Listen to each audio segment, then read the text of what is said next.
colleagues. It is a real pleasure to open this Helm Engage event. I'm glad to see participants joining us from all parts of the world. I've been informed that we are having over 400 registered participants. So we're hoping that people will join us from even outside South Africa. So we truly please, colleagues, can you mute yourself? Can you mute yourself? Patrick, if you can just check on the side, please. Thank you. So we truly value your time and presence. This is the first Helm Engage event of 2026. And for those who are joining us for the first time, Helm Engage is a platform for dialogue on key matters in higher education and leadership and management. Today, the theme is Common Ground, Rethinking University Together. This, colleague, is a topical and relevant issue that we believe that is very relevant for the sector, as it draws on the recent Gazette of Higher Education Institutional Types Policy, which will have a major impact on the higher education in South Africa, as private higher education providers may be recognized as universities or university colleges if they meet the stated requirement. In a broader sense, I think this policy moves the sector closer to the differentiated program-based model as outlined in the White Paper 3 on Program for Transformation and Higher Education. I am, however, colleagues, not a policy expert, so I will leave the deeper analysis on this to the expert members who are joining us as our panel. My name is Tebotsebe, colleagues, and I'm the Senior Manager within Helm Program under the leadership of Professor Mbati. We are under USAF, under the CEO, Prof. Dr. Matutu, and I will guide and facilitate this particular discussion. As part of this session, we have 3 members on our panel, and I'm going to introduce them. I hope that you have had sight of their bios, as I will not go through their bios in full, but I will move straight in introducing them. The first one is Dr. Whitty Green, is the Chief Executive Officer of the Council for Higher Education, CHE. And I must say, colleagues, Dr. Green needs no introduction given the important work that he leads at CHE and his previous work and role as the Chief Director in Teaching and Learning and Research Development in DHET. But he will address us on the topic Systemic Perspective and Framing. So we've put him first to begin discussion by outlining the overall position of CHE and DHET on this policy. He will then be followed by Dr. Linda Meyer, who is the Managing Director for Independent Institute of Education, Rosebank College, and President of Rosebank International University College in Ghana. Dr. Meyer has held a senior leadership role across higher education, national governance bodies, including USAF, SAQA, and QCTO committees. She will speak on institutional leadership, innovation from private higher education perspective, offering insight into opportunity for collaboration within the sector. And finally, we have Dr. Senelo Mkase. Dr. Mkase is a Director for Academic Planning, Quality Assurance at the University of Free State. She brings extensive experience in curriculum development, teaching, learning enhancement, and institutional governance across both the public and private education in South Africa. So she will also speak on public university perspective on collaboration and sector alignment. So I welcome all the experts, panel members. So colleagues, I think our approach is very straightforward. What we will do, I will first invite Dr. Green to present, followed by Dr. Meyer, and then we go to Dr. Nkase. Once all the panel members have concluded their inputs, I will then open the floor for questions and discussion. You are, however, welcome to, colleagues, if your mic is on, please switch it off. Please do that. Thank you.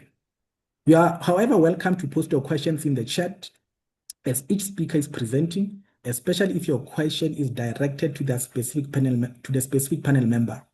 I'm joined by 2 Helm colleagues, Michelle and Patrick, who will track the questions in the background and ensure that they're directed to the relevant speaker. So they will also assist if you have got any queries that you want to put on the chat. You can do that while the session is on. They will be able to assist with that. So please note that this event is also recorded, So the full recording will be available on the Helm YouTube page and the website, I think by Friday at the latest, from what I gather. And Patrick will also share the relevant links with all the registered participants by tomorrow. The slides also will be part of the package that he will share with you. So with those words, colleagues, allow me to welcome you and invite the first speaker, Dr. Green. Dr. Green, if I can invite you to take the platform and lead us through your presentation. Welcome and over to you. Thank you very much, Tebogo, and thank you for the warm welcome.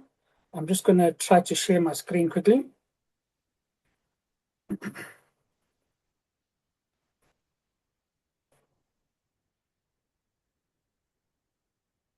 Hopefully you can see that. We can see it. If you can just put on a slide mode. Thank you.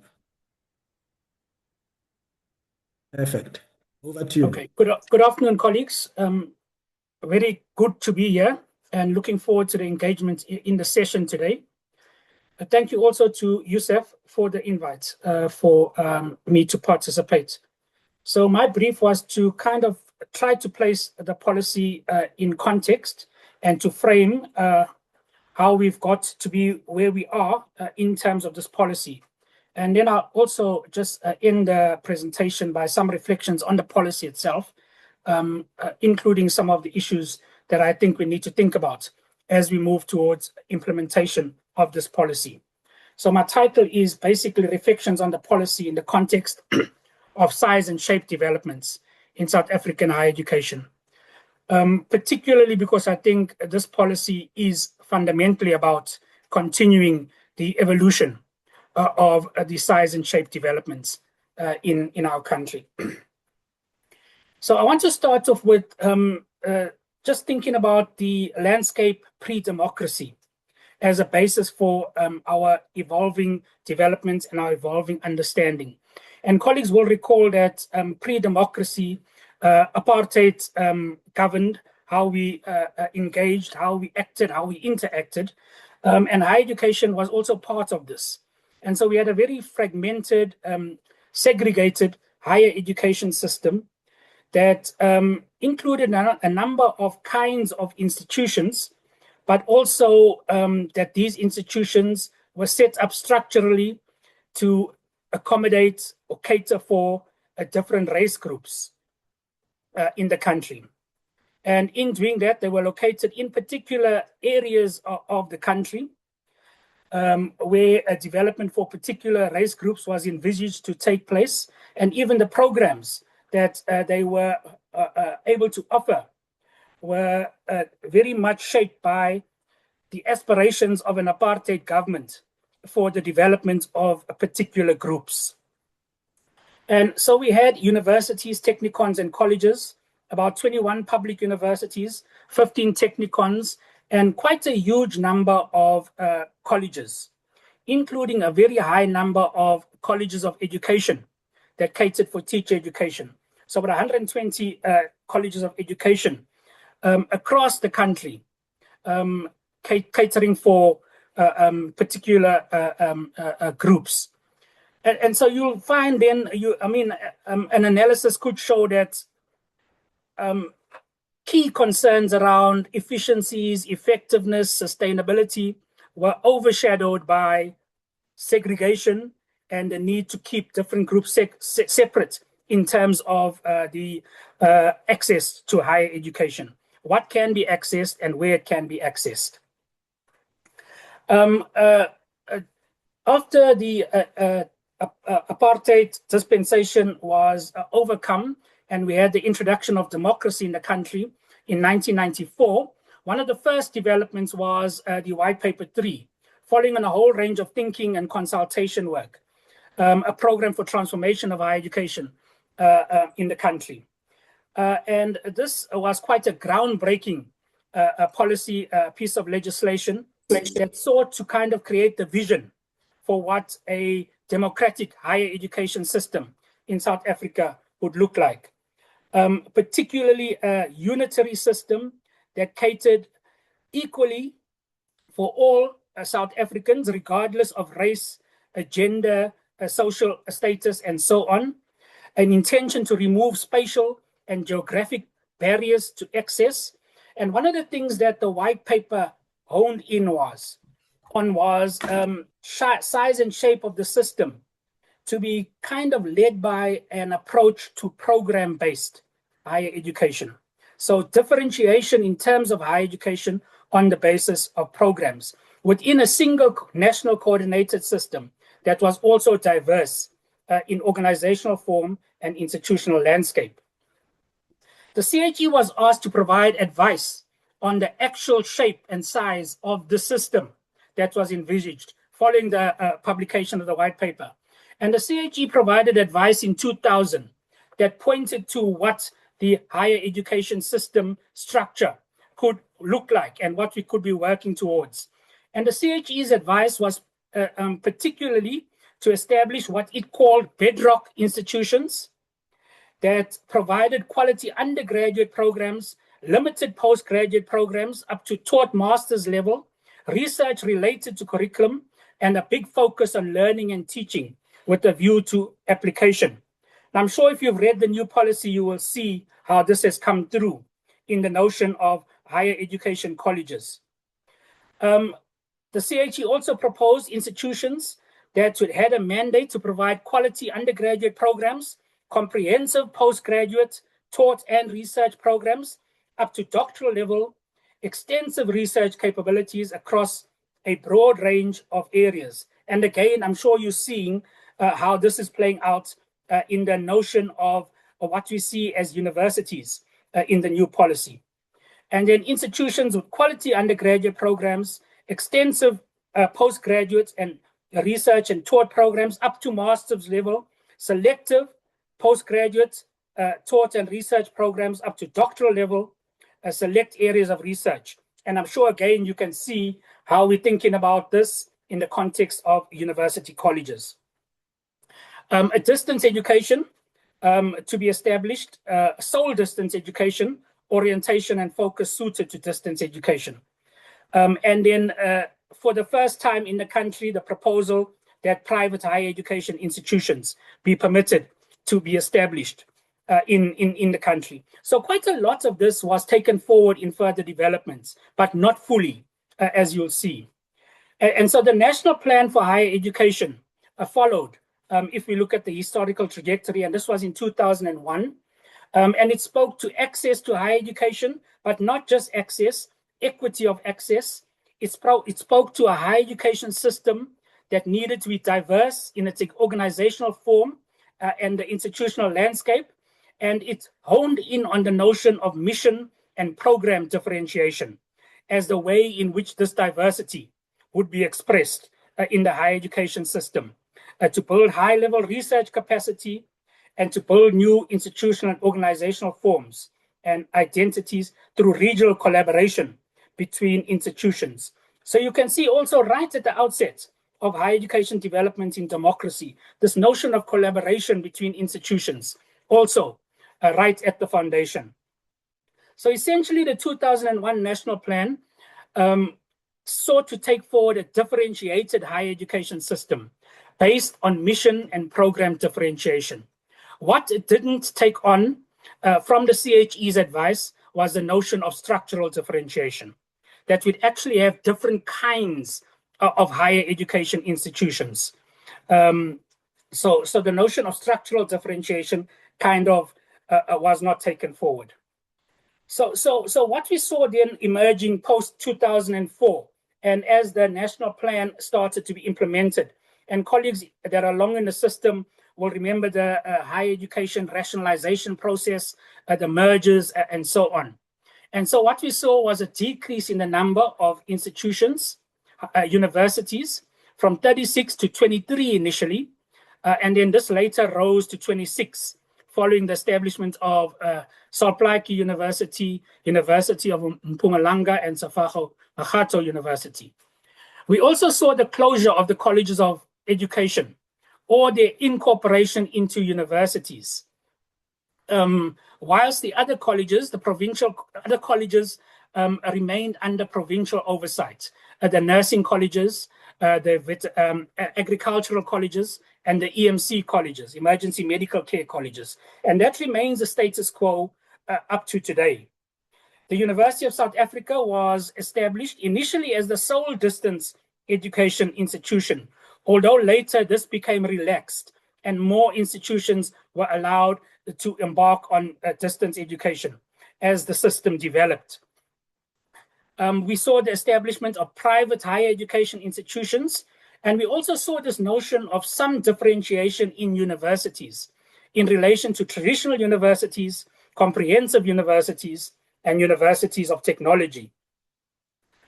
We had that system in place for quite a while. The white paper on post-school education and training was published in 2013 that had the goal of developing a responsive university system while improving efficiency, particularly in relation to a differentiated system.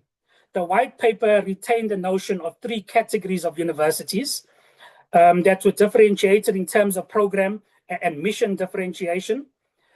We had a continuum of institutions recognized as a key instrument requirement. So the notion of there needing to be a range of different kinds of institutions.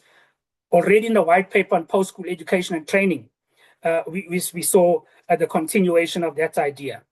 Right? The idea that all types of institutions in the higher education system, as they be established and as we had this continuum, be regarded as equally important. And I think this is very important for us to focus on as we go forward. Each institution to have a defined mandate, and the public institutions to have a mandate that's defined in collaboration with the minister and the Department of Higher Education and Training. That the level of the mix and level of programs would not be fixed, but allow for development over time.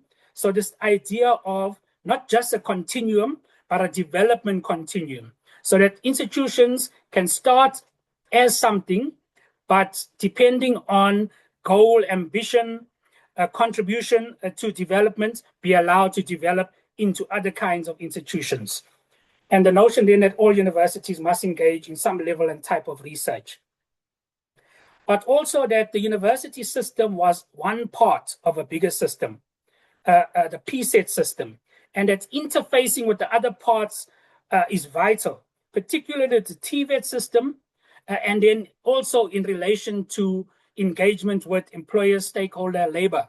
So this idea of relationships and articulation strongly embedded in the white paper on post-school education and training. Following the white paper, and quite a long time, it wasn't in 2013, apologies, that's an error. It should have been actually 2021 there. The national plan took a long time to be published, but the national plan had a range of system goals that I think are now following through in the policy on institutional types. The notion of integration, the notion of expanded access, the notion of institutions that are responsive to a range of needs, particularly in relation to outcome system goal 2, the notion of strengthened institutional differentiation is put forward. Relations between education and training institutions and the world of work, improve quality and improve efficiency and success. And for me, in looking at now the new developments in terms of institutional types, I see a direct link to taking forward these 6 system goals.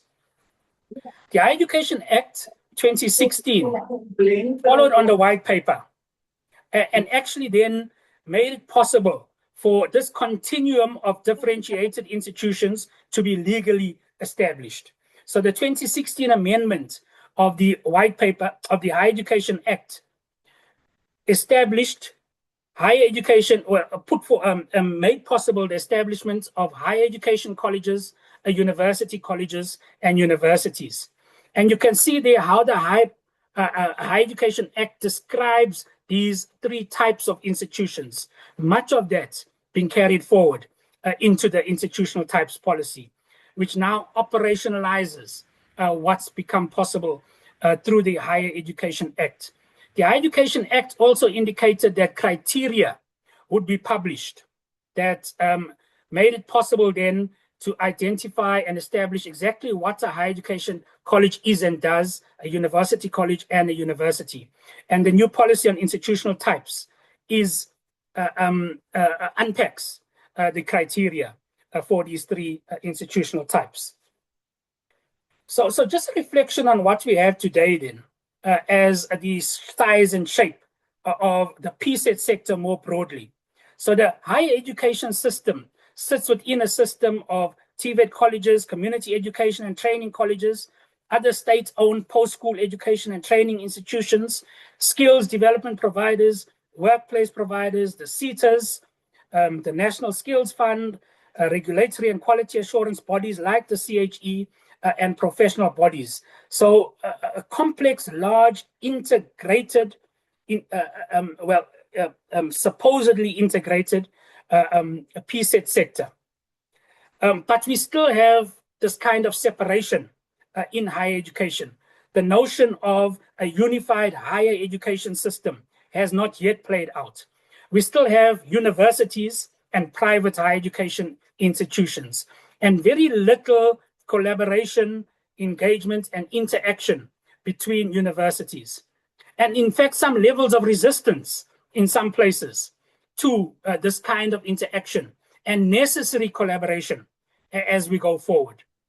We also have the nursing colleges, 10 of them, the agricultural colleges, 11 of them, the public emergency care colleges, I think there are 9 of those, sitting outside of higher education, still under the ambit largely of the provincial departments of higher education and training. Of provincial departments for health, for agriculture, and so on. And so what the new institutional types policy is seeking to do is to pull all of these together. The public higher HEIs, the private HEI, higher education institutions, and all of these public colleges into this new system of a continuum of higher education institutions. So this is what the policy actually then puts forward, that we have these 3 higher education types, higher education colleges, university colleges, and universities.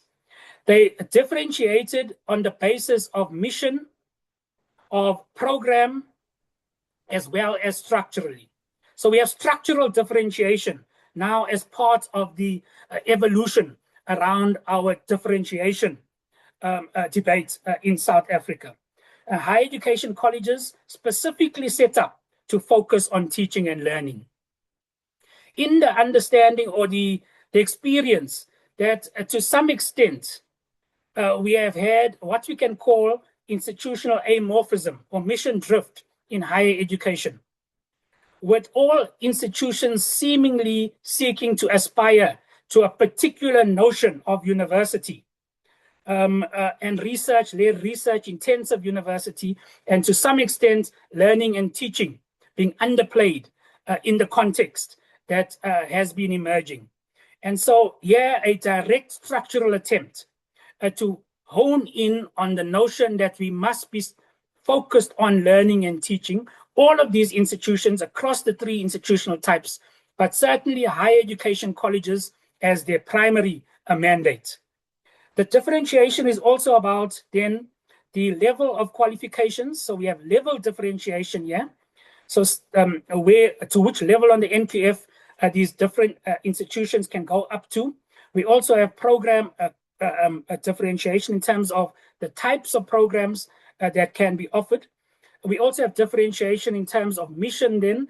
Differentiation by mission, I mean in terms of the mission around learning and teaching, the mission around research and engagement, and how these have a differing focus in the different institutional types.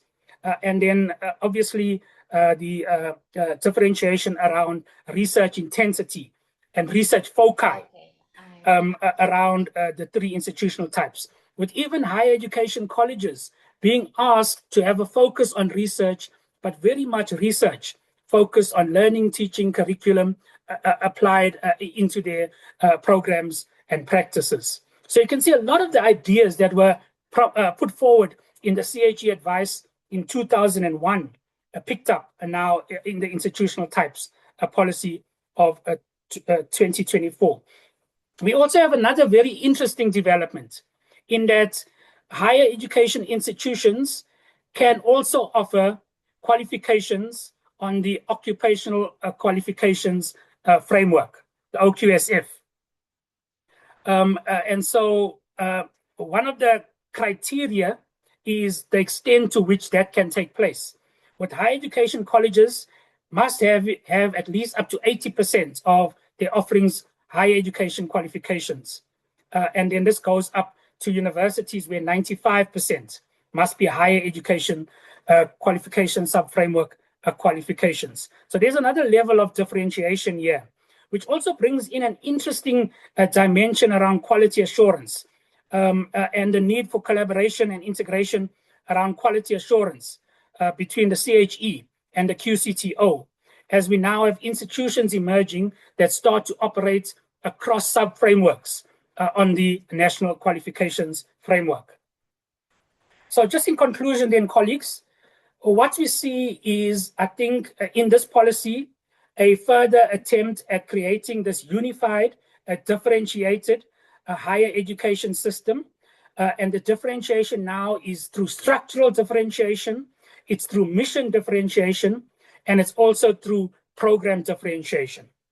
What we also see is the notion of parity of esteem, that all of these institutions have to be viewed as equal and important and as valuable in their own right.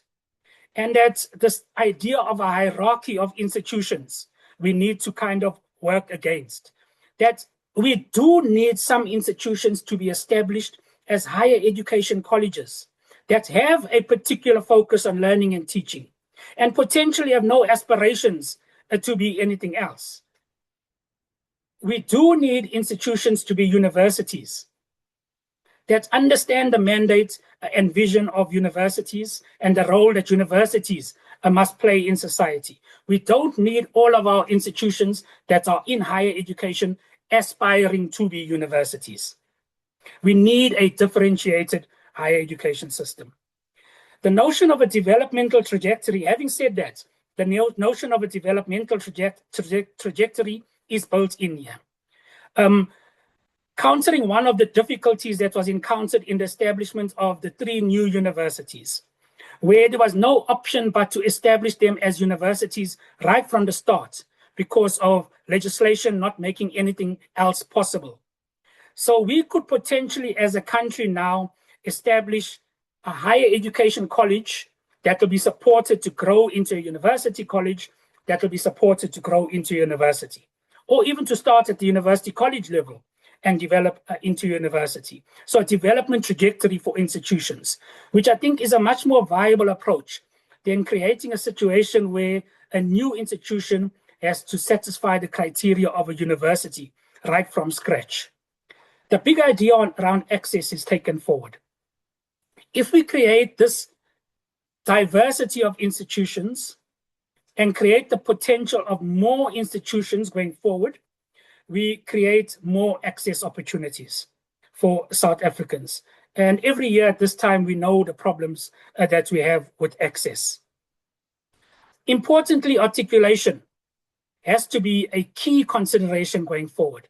If not all institutions offer everything, then obviously we need articulation between institutions.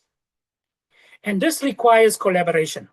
Strong collaboration between institutions, transparency around programs and qualifications, maybe even co-development of programs and qualifications going forward, so that we have the articulation happening seamlessly.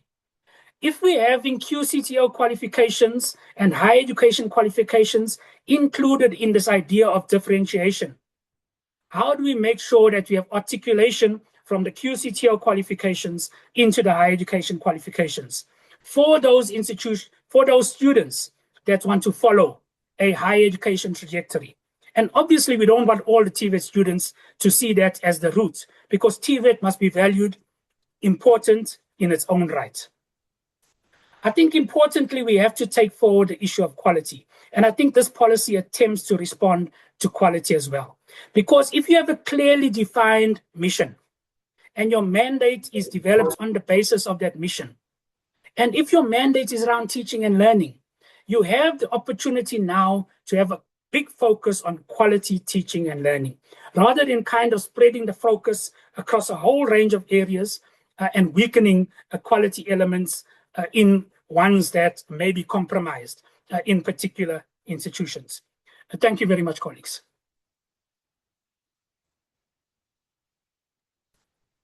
Dr. Green, thank you so much. Thank you for such a wonderful presentation and provided the needed background for this particular session.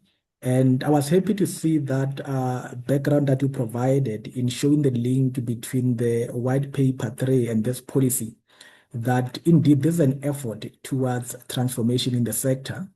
And thank you as well for touching on the key aspect about differentiation, particularly bringing clarity on those metrics that you mentioned in terms of the program, the mission, and research, which are key in understanding it.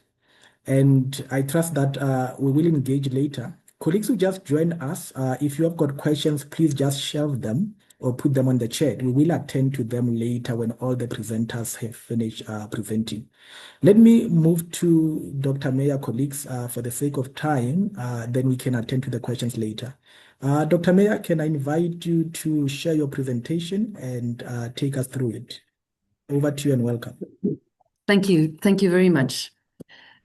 Colleagues, my discussion today will center around the locality of private higher education and also what it means for us to be advancing into this new trajectory of nomenclature that is going to codify and solidify the sector as we move forward. So,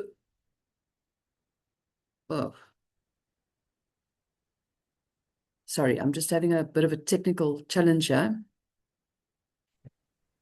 Just to know that we can there hear we go. you. There we go. Yes. Okay. Thank you. All right. So we need to accept that as the higher education sector, we are now at a point of inflection. So really what we had traditionally as the private higher education sector is that we concentrated on the domain of teaching and learning. We were not actively involved in research to an extensive degree, and also that we, in community engagement, that was something that we did as a peripheral activity. Now, certainly as we look to the future and we look at the reclassification of institutional types, we need to understand that the coherency of the system now becomes imperative, because it is no longer about a domain locality of public and private, but rather how we synergize, how we build the sector, and how we start addressing the national development needs of what is required in the higher education sector. So certainly we now have this recognition of institutional types, and we'll obviously have higher education colleges, we will have university colleges, and we'll have universities. We again have this dichotomy where this institutional type delineation is not globally comparative. So institutionally, we have seen that university college will be an institution, as it is in many of the other countries in which we operate, where there is a mentor university appointed, and you then go through a process of becoming a university. Now, obviously, the framework that has been set for South Africa is very different. It is now about classifying institutions into these three categories and what that will mean. And there are some artificial decisions that have been made around that institutional types, which certainly we hope that we will have the opportunity to engage in as we move forward. Now, the biggest detraction at the moment is that there is no date for implementation. So we've been having this discourse for many, many years now, and we had the amendment in 2016, and we're all looking forward to the implementation of it. But we now need to start the preparation phase and what this means for us. And it's not just about publishing the guidelines and being held to account to the guidelines, but it's also about the preparatory phases. And the sooner we have certainty about what that will look like, and that we have an opportunity to engage with this, the sooner it will be that we are able to prepare for this. So we are no longer in this symbolic framing where private higher education is the stepsister or the stepbrother of the sector. The reality is now that we look to the future and we understand the complexities of the political landscape that we find ourselves in. So we're moving away from the storytelling to this formalized differentiation to build public trust. Because however we frame it, the reality is that students know what a university is. It brings a lot of credence to the qualifications that they obtain. And my position quite simply is that if we don't have an integrated system with experience that has this particular, addressing the particular needs of the sector. So government cannot build more universities. We understand that 70 cents plus out of every rand goes to debt servicing. We understand the complexity of the funding framework and the pressures that government has to expand. So yes, they speak about building another university, but the contextual reality is, if we look at the University of Mpumalanga 15 years later, there still is only space for 15,000 students. The only way that we can do this is to integrate the private higher education sector. Now, there are 5 providers in the private higher education sector that service well over 20,000 students. What is a critical question for us is our participation rates. And we understand the NDP targets wanting a 30% participation rate by 2030. But we understand now that we're at about 27%, and that without an accelerated advancement of students that qualify for higher education studies. So if we look at the 650,000 students that qualify for higher education studies, it's not just the 375,000 that qualify for degree studies, it's also those that qualify for diploma and higher certificate studies. And we only have about 210,000, and some years it's 220. Sometimes the minister says it will be 230, but the reality is currently we have about 210 F10 places that we can accommodate in universities. So how do we expand access so that taxpayers are not taking people through their schooling career and now they are left to the sector? So we place these 210,000. There's a backlog of students that can't get spaces in our public higher education institutions. And I say that there's a clarion call for us to expedite and ensure that this nomenclature around the institutional types are advanced so that the country as a whole can benefit from what this means for us. So many people will throw in our direction that we haven't been research focused. Well, very simply, we don't get any research funding. Compounded to that, private higher education institutions also pay a 37% corporate tax every year, which is taken obviously out of this money. And there's this delusional narrative that often goes that private higher education institutions are in it for profit.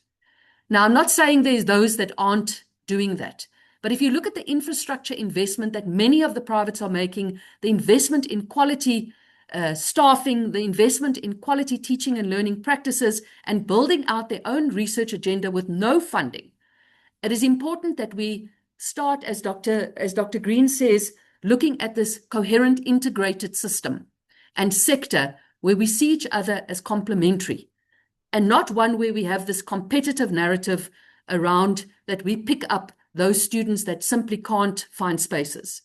We know that in many of our private institutions, we are picking up students that simply can't get a space in universities, but the narrative is also changing and the behavior of consumers are changing, where private higher education institutions are being preferred to those of publics in particular sectors. Now, when we look at the sector in its totality, we must be mindful that often there is, so we saw the whole Educor debacle happening, and then it took 24 months before this particular provider was exited from the system, compromising tens of thousands of students. This was not a new narrative, however. For many years, this particular private higher education provider did not submit their tax certificates to the department. They didn't comply with many of the areas. And if we move towards this integrated system, we absolutely have to hold ourselves to a higher standard. We have to ensure that we stop pretending that not being called a university has no merit. It absolutely does. And often private higher education institutions are treated as if they're extended TVET colleges. And that simply is not true. there is excellent research being produced, excellent teaching and learning, and we are producing thousands of graduates, as I will show shortly, to the South African economic landscape every year.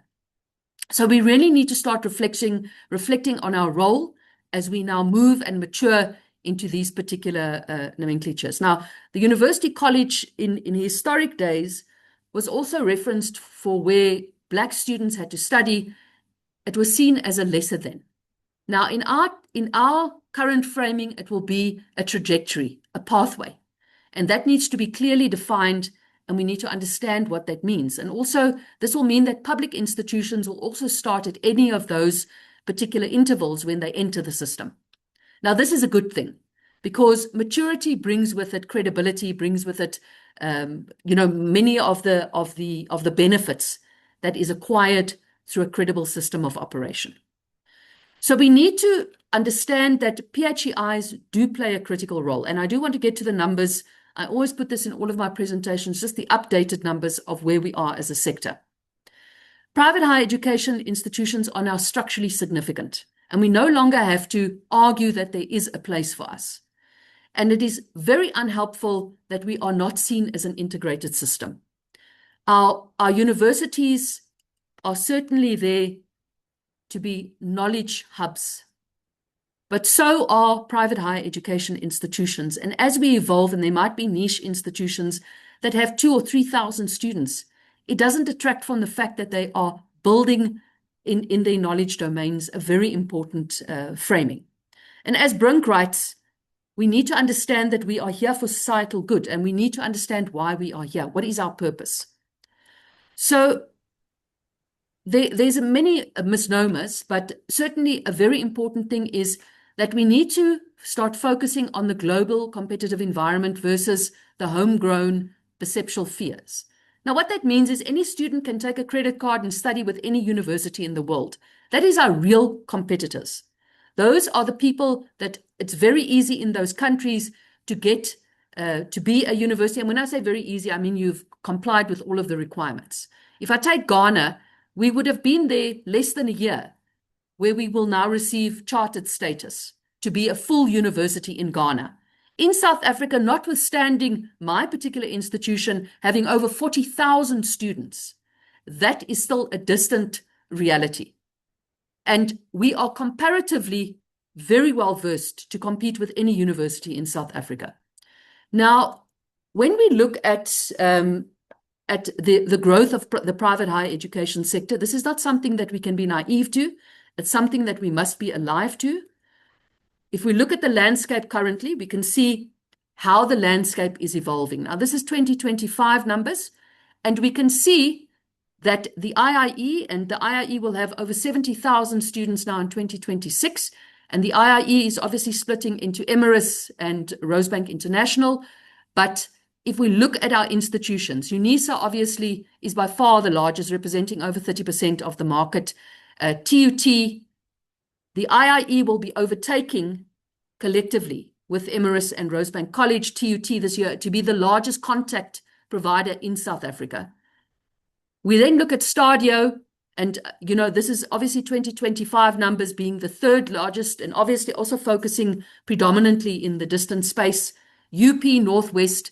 And we see that Boston City campus, we see that an institution called SANS dominating in the education field, with over 20,000 students in the education space. All of these providers are becoming significant players in the marketplace. And we need to understand, as the system expands, what this means for us in the future. So our entire PSET system, representing over 2.1 million students, and higher education around 1.36. The private higher education sector now represents approximately 30% of the higher education market, which is not insignificant. So if universities, as we can see here, graduate around 220,000 students per annum, and the private higher education sector now over 60,000. Now, the trajectory is exponentially growing for private higher education. Now, what I really want to point out is that there is this traditional belief that private higher education institutions are catering to the privileged white students. Now, as a point of reference, I've just put up, and I'm not saying that there is not more transformation that needs to happen, but if you look at the numbers of students in the private higher education space and the public higher education space, they are not completely out of kilter. So in the private higher education space, it's around 10.5, and in the public higher education space, it's about 10%, acknowledging that it is slightly overrepresented, that white South Africans only make up 7% of the population.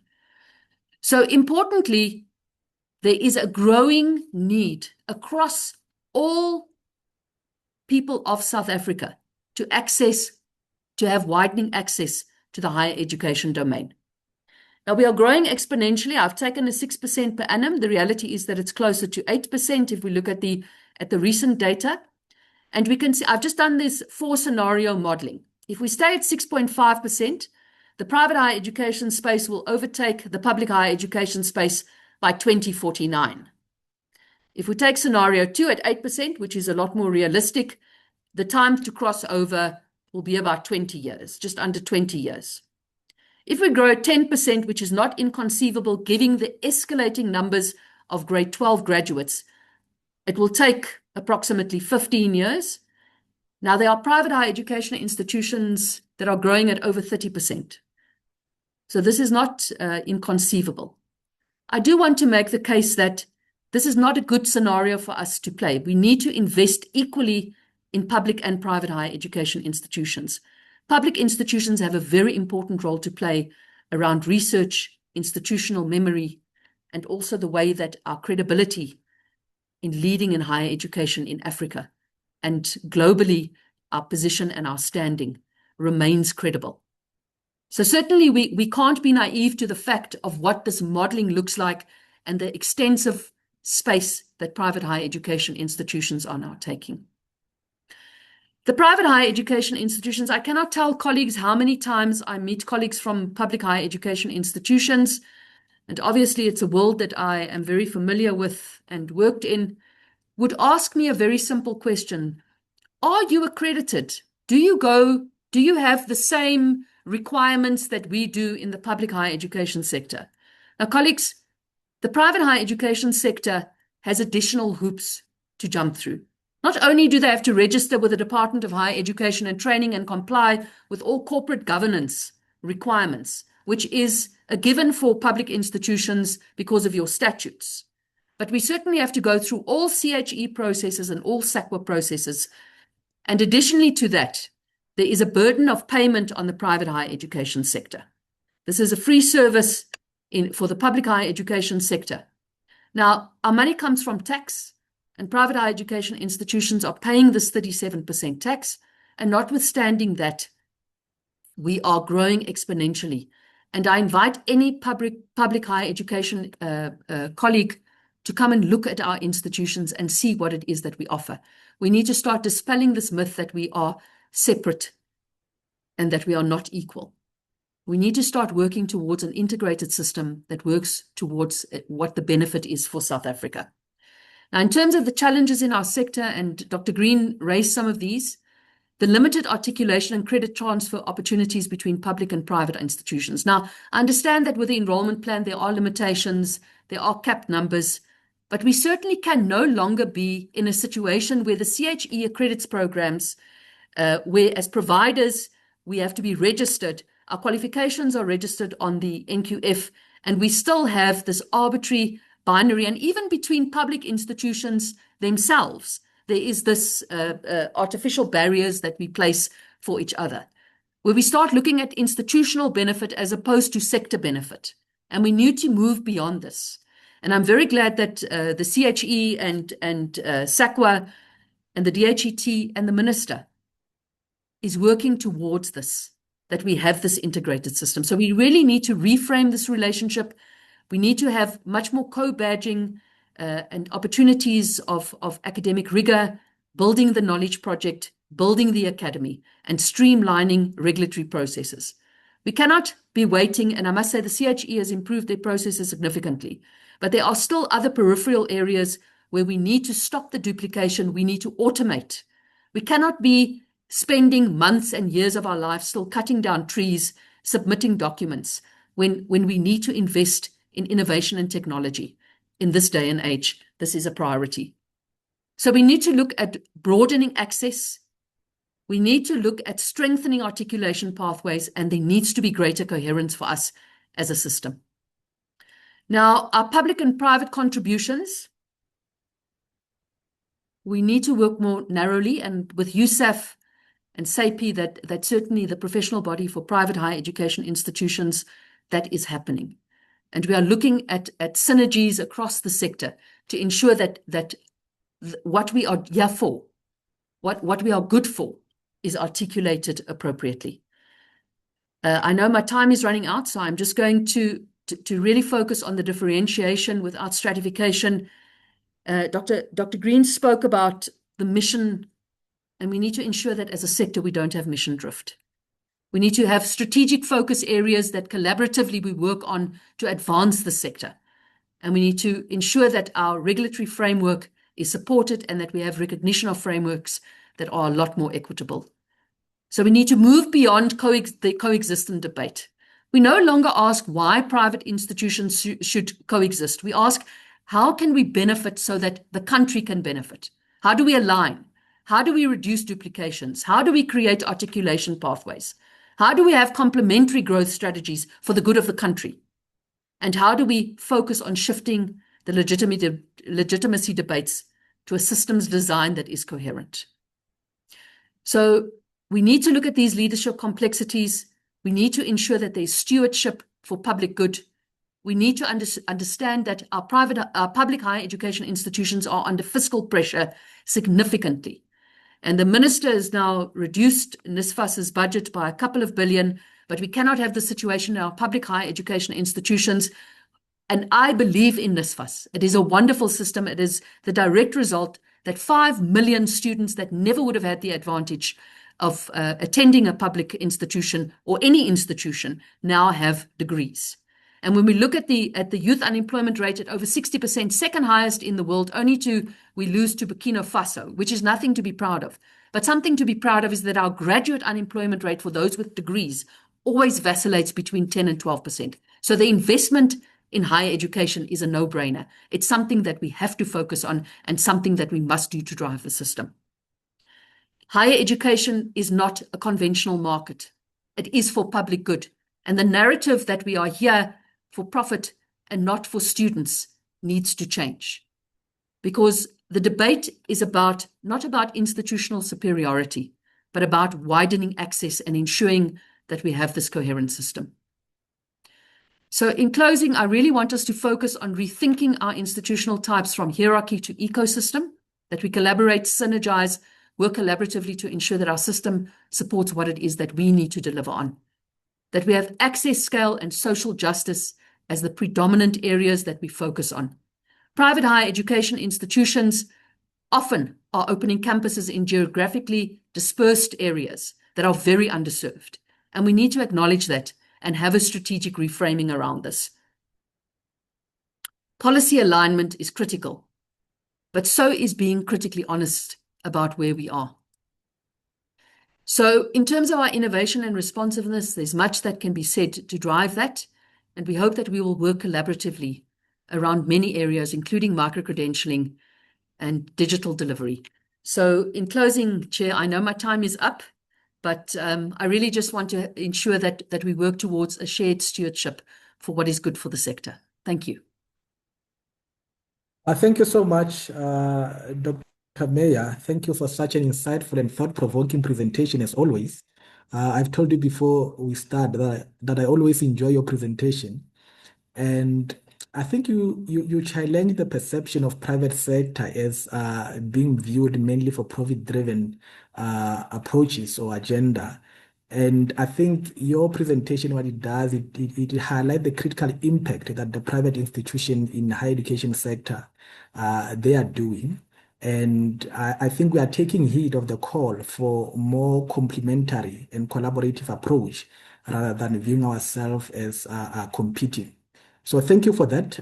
Colleagues, we will engage later with the questions. I want to invite the last panel member, and I hope she will spare us some time at the end so that we can engage. I see the chats are already busy with questions. Dr. Nkase, let me give you the floor to take us through your presentation.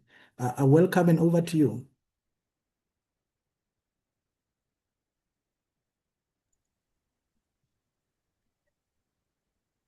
Thank you very much, Dr. Teboho, and thank you for having me. I hope I'm audible. I can hear you very well. You're very audible. If you can just put the slides on the presentation mode there.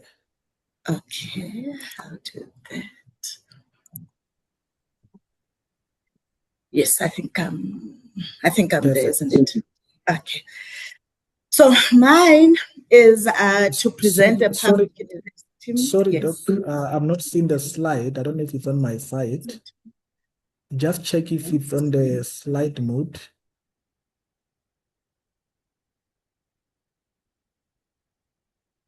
I think if you can reshare again, I think you closed it. If you can just reshare and put on a slide mode.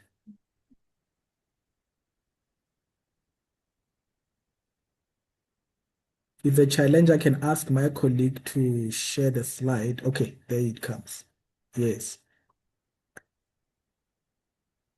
Okay, I think I'm There good you to go. go. Perfect. Over to you.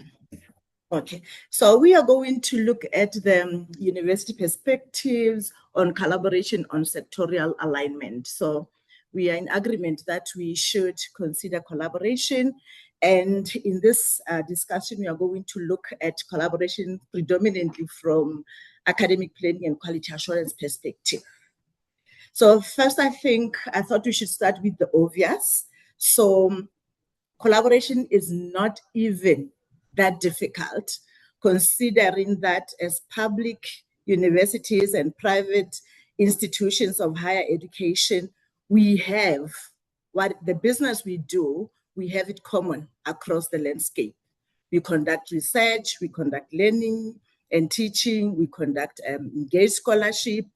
We are equally sites of intellectual engagement, and we equally aim to produce graduates who can contribute meaningfully to society and economy. We observe the same national framework, qualification national framework. We observe exactly the same national qualification, quality frameworks. We observe exactly the same regulatory oversight. They are here. Dr. Dean has talked, we have got DHT, SAQA, Dr. Meyer actually referred to them as well. So we really exactly the same in that space. Internally, we follow exactly similar credibility principles. So we are all about academic integrity, accountable governance, institutional sustainability. You can name them all. So collaboration in context, where we are currently. So because we have all these elements in common, yes, definitely public universities can collaborate. We actually do. We collaborate with private higher education institutions. And from the work we have done so far, collaborations are easier at operational level. They're easier between individual academics, individuals, colleagues like myself and other directors. It is easier between colleagues as academic associates. We entertain guest lecturing, we go into course supervision, we do a lot together. Lately, and thank you to the CHE, we have now gotten into a practice of quality assurance collaborations. So we have got joint, rich, in-depth, joint quality conversations. Many of them are facilitated by CHE. And as institutions, we have also started our own joint conversations between institutions, privates and publics. We engage in cross-institutional benchmarking, in constituting peer review panels. We also go across both landscape, public and private. So continuing with the same considerations of collaboration in context, We have long-standing practice in short learning program collaborations. Okay, I should acknowledge here that in public, there has been also on the side of SECHI, there have been questions about, okay, possible opportunistic relationships. So how do we navigate our relationships? So I will acknowledge that, but most importantly, I want to talk about the good in it. We really come far with working together in short learning programs. We have learned a lot, not only from these informal engagements, but also from formal engagement. So historical experiences of formal collaborations at strategic level, at institutional level, we have learned a lot. So for the purposes of sectorial alignment, from academic planning and quality assurance perspective, public universities may just need to move from informal collaboration practices towards more structured, effectively governed partnerships. I think we'll talk about what effectively governed partnerships mean from the perspective of quality assurance and academic planning. But for now, I thought I should acknowledge the tensions, potential tensions, enablers. It depends on how we navigate them. So we have to acknowledge this, the complexities of funding parameters. That yes, it has already been mentioned, Dr. Meyer referred to it a bit, that publics, we are state funded. And this involves highly stringent enrollment commitments. It involves teaching and research subsidies. That is how this would be administrators, and also transformation imperatives. On the other hand, funding for private higher education, it considers mechanisms such as tuition from students themselves. It considers private investments, commercialization, lots of them. The privates would know. So I used to be in that dispensation, and I know there's a lot that we consider for institutional sustainability on the financial side. So other considerations that may complicate collaborations, subtle or just directly, are those that are associated with institutional credibility, brand, and reputation management. So I was going to give this example, and I like to, and Dr. Meyer gave already examples in the private space of highly credible, giant private institutions. And we also know the credibility, how we exercise credibility, integrity on the side of public institutions.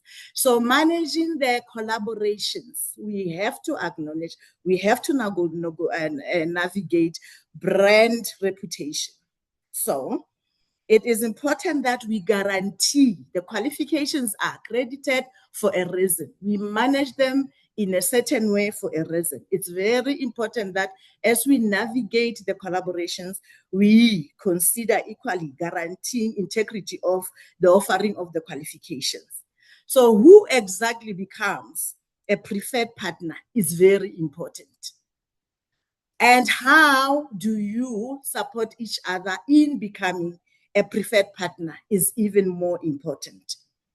So we have to navigate also the environment in relation to mutual academic respect.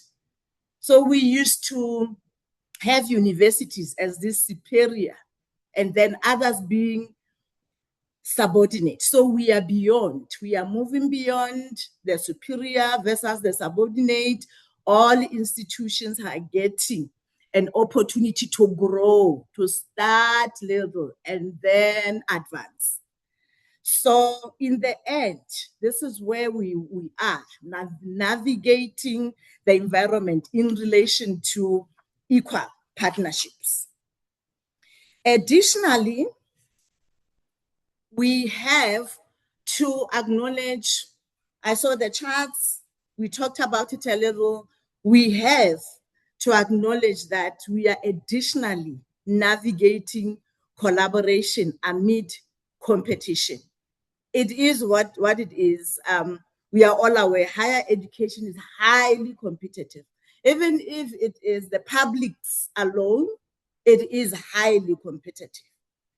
So what we are considering here is that public universities, because of the competition rate, continually refine their strategies to achieve competitive advantage all the time. So that is what we do. Your strategic plans are there for that. Our APPs, we are always on that move. Now, what we have appreciated and loved over the years, and I believe we are going to love more in the new dispensation, where the playing field has been leveled, meaning we are equally recognized, and therefore the competition is fair across the institution. What we are going to appreciate is how, in relation to academic planning and quality assurance, how good this is in sharpening the practice of institutions. So institutions, therefore, should understand that collaboration amid competition actually leads to institutional distinction clarity. So it helps us to reposition ourselves more sharply according to our defined institutional mandates, our strategic institutional strategic priorities, targeted niche focus areas, mission-aligned program qualification mixes, and strategically differentiated research directions and profile. So it helps a lot, and we are aware it has always been helping. So the healthy competition assists a lot. More importantly, the institutions now, the universities, have entered and have exercised and have refined ways to refine the graduate value proposition, which is about, it's just a fancy terminology, deliberate design of the signature graduate with respect to combination of competencies and skills. So just because this time around I'm using a fancy terminology, I just want to make sure we're not confused. It's exactly the dispensation of graduate attributes. So we should be intentionally progressing beyond the marketing terminology to being intentional about what graduate we are producing based on the integration of the offerings of the academic project themselves. So we need to refine the defined capabilities of the graduates, intellectual expectations, their values that will actually enable them to have professional standing, academic standing, helpfulness to society. So these are very simple considerations that universities have been considering over time. Research engagement, communication in the current environment is also important. Now, from academic planning perspectives, we are now considering, so what does collaboration mean? We have practiced in the space of collaboration. We have done it formally and informally, but what does it mean from the perspective of academic planning and quality assurance? It literally means collaboration that is founded on credibility. We already know MOUs, and there are lots of MOUs that has been looking at collaborations from the previous landscape. When we enter the landscape, it will be more important to enable collaborations, credibility of collaborations through clear expectations, informal strategic memoranda of agreements. So in this dispensation that we're moving towards, MOUs and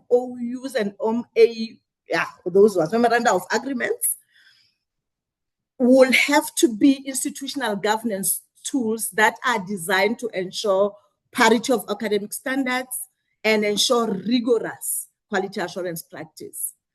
The legal offices already support this. These are in practice. They are in place. The most important thing is how do we align them to support credibility of academic of collaborations.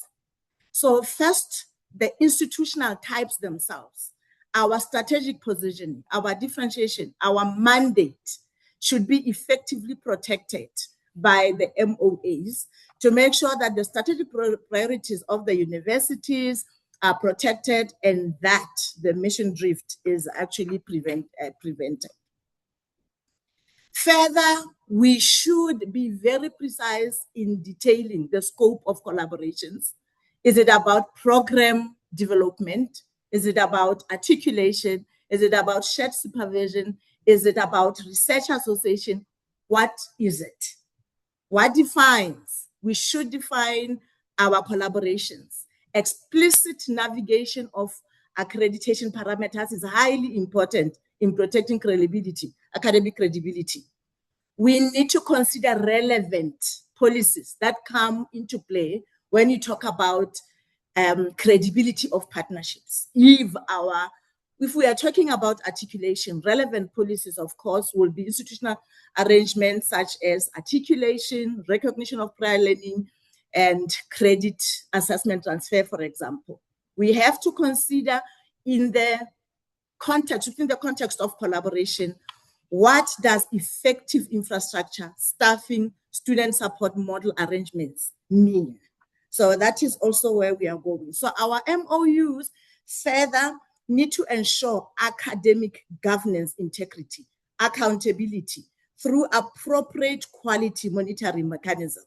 We cannot afford to go casual with quality assurance anymore. We cannot afford to go casual with our strategic positions, our institutional type definition. We have to have the governance mechanisms and quality assurance and monitoring mechanisms that assist and enable the environment. We need to ensure the credibility of the academic project at all costs. So such academic governance, integrity, and accountability and quality assurance mechanisms will assist a lot in that regard. We have to consider from the public and also private space, the enrollment and other data requirements and reporting that will ensure sectorial alignment, that will ensure sustainability of broad academic disciplinary offerings where relevant. It's very important that we consider such. And issues such as transparent financial sustainability arrangements with risk and liability stipulations. The legal offices of universities are actually in place to assist with such. So with this brief engagement on collaborations, colleagues, I thought, okay, how do we navigate collaborations beyond this point? And I think from the academic planning and quality assurance perspective, this is what I thought we could actually look at for today. And thank you very much. Thank you so much, Dr. Nkase, for highlighting that the possibility of collaboration exists, and I think prompting us to sort of reflect on how to do it correctly while safeguarding the institutional credibility and brand protection. I mean, obviously, when you do this particular partnership within an aspect of shared parity or equality within the institution. And I think the most important part also the reality check on collaboration amid competition. So thank you for that insightful presentation. Colleagues, I don't want to take much. I saw there were a lot of questions on the chat, which I want to move to. So I think what I will do, I will start with the first question that came in from Celeste.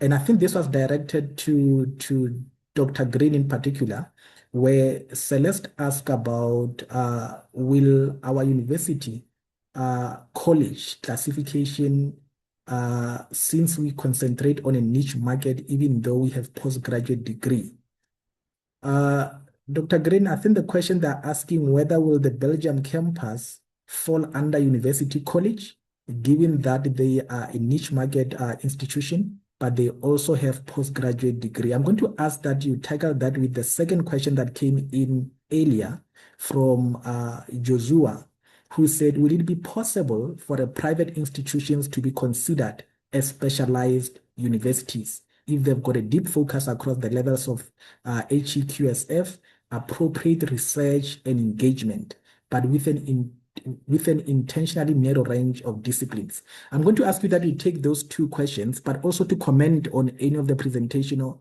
comments that came in from the presenters. Over to you, Dr. Green. Then I will take other questions, colleagues, later.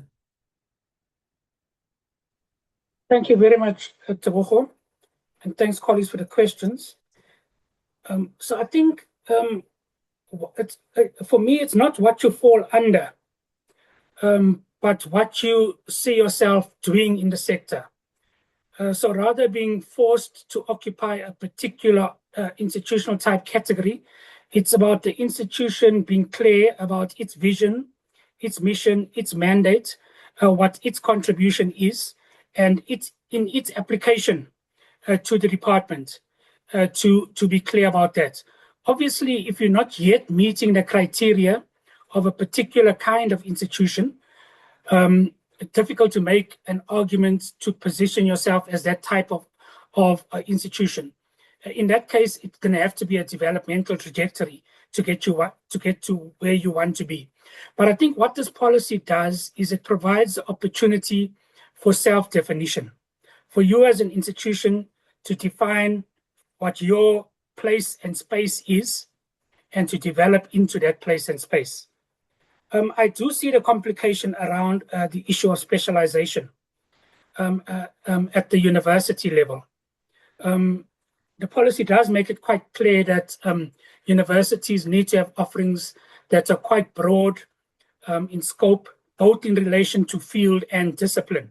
So I think that's an issue that needs further engagement going forward. And the possibility of niche universities, I think, is certainly something that needs to be explored. In fact, colleagues might know the current kind of proposals around two new universities, a University of Science and Technology and a University of Policing, which I think we're going to have to unpack how those fit into this institutional types trajectory now and how they start off and where they end off. But certainly the idea there was the possibility of niche institutions. So I think that's my particular answer to that question. Thank you, Tebogo.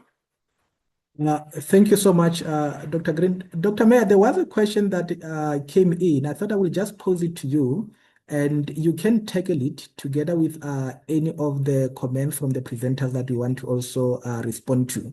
The question is, as recognition framework evolve, how will the system guard against unintended stratification where differentiation becomes hierarchy rather than complementarity? What indicators should be used to assess whether differentiation is strengthening or fragmenting the ecosystem? Thank you for the question. So certainly when we look at the guardrails that we put in place for particular trajectories of institutions, it will be important that we obviously agree on those matrices as we move forward. So quality framing obviously would be a key one. In terms of transformation, I would assume that would be another one. Research output, for example, would be another one. So how will we ensure that stratification is not detrimental to the sector, and that we start building this integrated system going forward? Will really rely on what we as an ecosystem decide will be a coherent integrated framing that we can all live with, and certainly how we define those particular rules around the implementation. Thank you. Thank you, Dr. Mayor.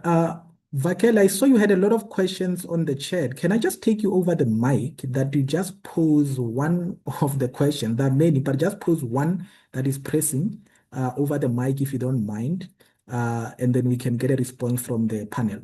Vakele, can I invite you to switch on your mic and pose your question? Thank you, Dr. Tsebe. Am I audible? Yes, we can hear you. Over to you. Yes, I think the most pressing one for me would be the last one that I posed on the chat regarding capacity building as a system good. I think for me, the emphasis on shared leadership, development, and staff capacity building is promising. But I would like to know how can this initiative be structured so that benefits flow system-wide rather than reinforcing existing capacity asymmetries between institutions? Thank you. Thank you. Colleagues, anybody want to respond on that? I don't want to put anybody on the spot. Dr. Green, Dr. Meyer, Dr. Nkasi? Actually, didn't get the last part of that question. I think my system went down. Can you just can Vakele, you if you repeat can the just question? respond. Yeah, just yeah.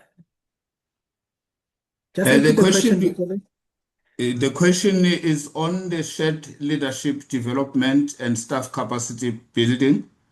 And I would like to know how can these initiatives be structured so that benefits flow system-wide rather than reinforcing existing capacity asymmetries between institutions.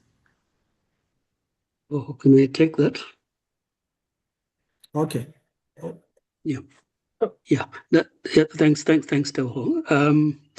I think, Vakele, that's a very good question. And I can indicate here that the use of through the Higher Education Leadership and Management Program is busy with a series of potentially, I think, important short learning programs of benefit to both public and private universities. And we hope that by the end of the year, we should have developed a couple of short learning programs. And our intention is that by the end of the year, we will share this with the sector. And so these include programs, for example, so we have programs like Foundations of Leadership, for example. We have programs in women in leadership. We have programs around student affairs and student success. We are developing programs on coaching and mentoring. And all these really are geared towards supporting the sector in terms of leadership development, ensuring greater capacity and efficiency in the way that universities run their business. Another area that we're going to put a lot of focus in is around governance, supporting university councils, understanding of the acts, understanding of their own statutes, but also the great work or responsibility that is put to our council. So I think it's an important question that you ask, Vakele. And our intention is really to be able to then roll out these to the sector and having engagements with both public and private universities in terms of what we're developing, but what else they think would be important for us to develop for them to support leadership and governance in our institutions. Thanks, Tebo. Thank you so much, Prof. Mbadi. Colleagues, do we have any last burning question that I can take before we close from the audience? Can I come in on this one? Yes, Please, Dr. Green. Yeah. So I think the important thing, and I completely agree, we need leadership development and capacity development that is now sector-wide, rather than focused on a particular institutional type. So I think even our kind of way of thinking and our discourse has to move beyond university to talk about the higher education sector. How do we capacitate and build the higher education sector going forward? So from the CHE's perspective, all our capacity development initiatives is and will be about capacitating higher education institutions, regardless of the label and the type. And if we can kind of start to think like that as a system, even at the level of the DHET, through the University Capacity Development Program, I think we have to now start to think bigger than that, because it's not about university capacity development, it's about higher education capacity development. Given that we'll have a range of higher education institutions, and we'll have these higher education institutions needing to collaborate with each other. So if there's collaboration around the practices of higher education, so for example, collaboration on program delivery, teaching and learning, research, then there has to be collaboration and a joint approach around capacity development. Thank you so much, Dr. Green. I take that also as a closing thought. Can I welcome Dr. Mayor, just 1 minute, if you have got any closing thoughts that you want to share before I close, and then we'll go to Dr. Nkasi. Thank you very much. I think in closing, I really am looking forward to this accelerated trajectory that we all will face. And I'm looking forward to the sector benefiting from what it is that we will be doing in the future. And certainly we must do more to work as the public and private higher education sector more closely. The opportunities for co-badging in the future, for joint degrees, and many other opportunities, so that we don't look externally to the borders of South Africa, but that we look to where we can build these collaborative relationships in South Africa. And thank you so much for the opportunity. You're welcome, and thank you. Dr. Nkasi? Okay, thank you, colleagues. I should have mentioned I have a problem with the video, so I really couldn't start it. It's unstartable. I don't know why. But No yes, problem. colleagues, from me, we are really excited about this. We have been forging collaborations. We have been working together, but we are really looking forward to really have structured engagements that will enable very structured, high quality academic and quality assurance collaborations between across the sector. Thank you very much.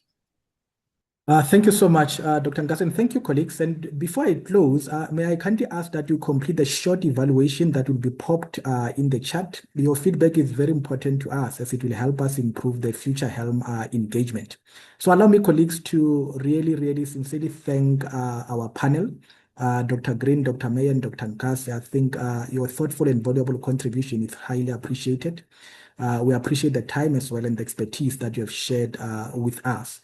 As a way forward, colleagues from the Helm team and USAF, we will really like to thank you, but to indicate that we will prepare a brief report on today's proceeding, which will be accessed through the website. That will just capture the key discussion point. And I know some of the Helm leadership is here, so we will take this forward with them as well, because we believe that this policy is very important and has got implication to higher education, to the sector, and USAF is indeed interested in taking it further as well. So the team will be making sure that all the comments and contributions that have been made are taken into consideration. So thank you for making the time and being part of this session. With those words, colleagues, enjoy the rest of the afternoon. The meeting is now closed. Thank you. Thank you very much. Bye, colleagues. Thank you, colleagues. Bye. Bye-bye. Bye-bye. Bye. Bye-bye. Bye.